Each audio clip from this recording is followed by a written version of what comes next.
Got to turn now, though, to another guest, Ryan Fitzpatrick, former Bills quarterback. Obviously played quarterback for a few other teams, but that's how we remember him here. And as you know, you see Fitz on the Amazon pre, halftime, and post-game shows for Amazon Prime telecasts on Thursday Night Football. So, Fitz, great to have you. Thanks for making some time.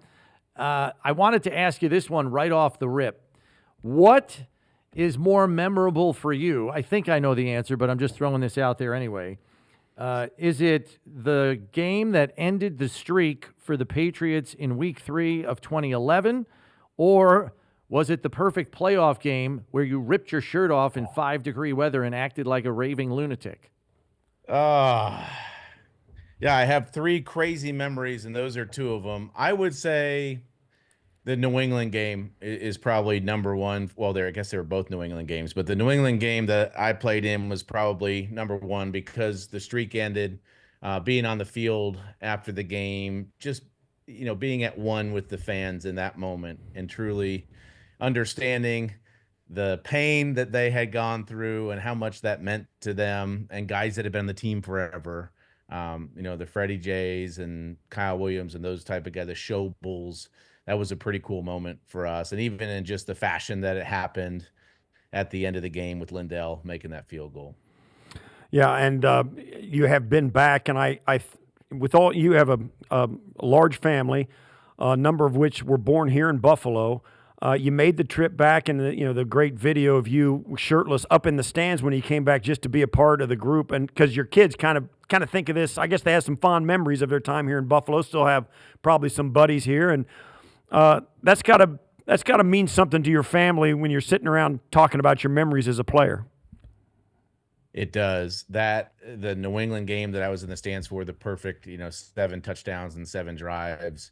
I was there with my 2 oldest boys at the time. I believe they were 14 and 12, and had a couple buddies from Tampa in with us, and we all threw the shirts off at the end. That's a really special memory. We try to get it back every year. Unfortunately, this year there probably won't be a home playoff game. Right. But special memories with my boys doing that and just interacting with the fans and for them to understand how special of a place it is. We've got some great memories there. Yeah, I mean, and I think my biggest takeaway from your era in Bills football, with you and Freddie and Stevie, E. Wood, obviously, and a lot of other guys, is how you were probably the most interconnected teams with the fan base that I've seen in my 30 years of being around this team. It was the dawn of social media. Obviously, Stevie was, the front man in that effort. But the way in which your group connected with the fans was, I think, unique. And I think it's one of the reasons that your teams from that brief window of time are still so beloved by the fan base, even though the level of success wasn't, what this current iteration of the Bills are. You're still fondly remembered. What can you say about the way in which you felt you connected with the fan base as a group? If you just think about the offense at that time, right? I was a 7th-round pick that had been on a couple different teams. Fred Jackson, a great story that we all know, co-college, undrafted. Scott Chandler, we picked him up off a trash heap. Donald Jones, Naaman Roosevelt, David Nelson. You had all these guys that were Stevie Johnson, 7th-round pick, that were so unheralded. And I think that part of it, the underdog part of that, guys that, people had already discarded and thrown away and didn't think anything of, to go out there and to have a little bit of success. But really, our time going to training camp and getting to interact with the fans and being at St. John Fisher, that's like one of my favorite moments. Just going out to dinner and going out on town and interacting with people. And then for me, it was also just the people of Buffalo, like my neighborhood. Crockpot Sunday, baby. We would always have that 1 o'clock game, and then would come home and everybody would sit out in their front yard and make something in the crock pot, and we would hang out and play with the kids all night long. So those are some of the fondest memories I have. And I think that part of it, the underdog part of that team, was something that really helped in terms of connecting with the fans. Well, this current iteration of the Bills with Josh over the last 4 or 5 years now, certainly this is the first time in 5 years where they've won the division. They're coming in as a wild card. It's a little bit of a different animal. And just the fact that they probably still have it under the hood to play well and play well wherever they go. They've got the elder statesman quarterback in the entire bracket of the AFC, and their defense has taken a huge uptick over the last month. All of that being said, and how good they look and how good they can play and how good a player Josh can be and the fact they run the ball, you still have to play well on that last game of the year, the playoff game. You got to play well on that day. How do you see these playoffs shaking out? Who do you like in this field, from Houston and LA Chargers all the way up through the 4 division winners in Buffalo?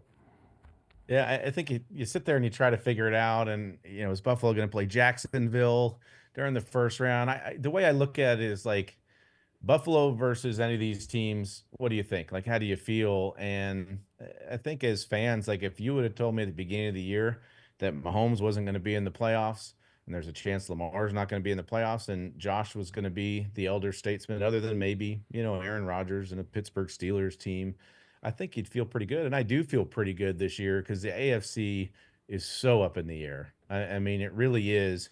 You can't tell me that Buffalo can't beat New England because they've already done it. You can't tell me that Buffalo is not going to be able to go to Denver and beat Denver. So I feel really good about it. And I think one of the key components, too, looking at that last game against Philly, didn't play great. And Josh, when does he play his best? He hates letting people down, and I feel like in that game, he misses the last throw on the 2-point conversion. That's a burden that he carries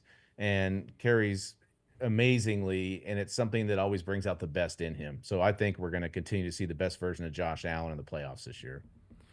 So, Fitz, at the very top, you told us that the perfect playoff game and then the 2011 Week 3 comeback win over the Patriots in 2011 was 2 of your 3. What's the third? Well, the third is not a pleasant one, which is when I was on the Jets. We were 10-5, vying for the playoff I know where spot. he's going. Winning in, right? Rex was in his first year, and a meaningless game for the Bills, and we ended up losing. That's also one that really sticks out. But another positive one to end on, since we can't end on a sour note, would be when I got to do the intro, the "Where else would you rather be than right here, right now?" I got to bring my dad. I had all 3 of my boys there, and they were standing right next to me when it happened. And just a really cool full circle moment for me to be able to experience and share that with my kids. My youngest, my 6-year-old, definitely thinks I'm a rock star because of that moment right there. Yeah, very I'd probably nice. put Raiders Week 2 on that list, too, because that was a hell of a comeback also. David Yeah, that Nelson was at the fun. end, That, right? a lot of high-pitched screaming, but that was fun. Yeah. That Well, was yeah, great, I yeah. wasn't going to say it. You chose to bring it up, but Yeah. I think, what was that? David Nelson. David Nelson, right? Yeah. David Nelson. Yep. Right over the middle. There it is. Yeah, and that was some fun times. And you're right, Fitz.